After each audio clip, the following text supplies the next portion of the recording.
Wala nang dahilan para hindi bumilis ang usad ng hustisya sa bansa dahil sa isang panukalang batas na isusulong ng isang 2025 senatorial ball. Sa MJ Mondejar sa report.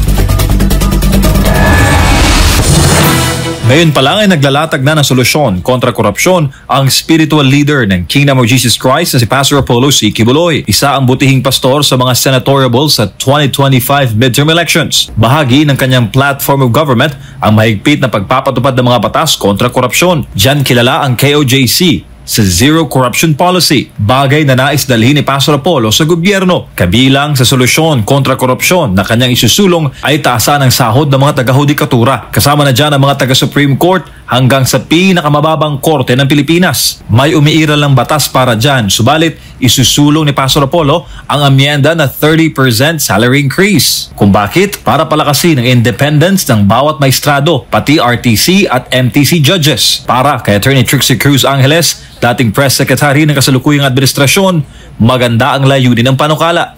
Well, maganda actually yan kasi isa dun sa sa ongoing concern ng ating hudikatura ay syempre yung quality of life na mabibigay natin sa ating mga maestrado at mga huwes. So it's always a continuing concern.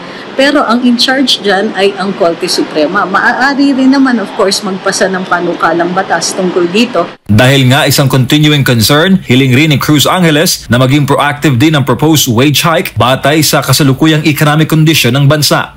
Pero hindi dapat tumigil sa isang pag-increase, Dapat sliding increase yan. Ibig sabihin, pag nagbago, after so many years, i-reassess para mataasan uli yung kanilang sweldo and it keeps up with the times. Noong 2023, mahigit 50,000 na kaso ang naisampa sa Pilipinas na may kinalaman sa mga kababaihan at kabataan. Hindi pa kasama ang ibang mga karumaldumal na kaso.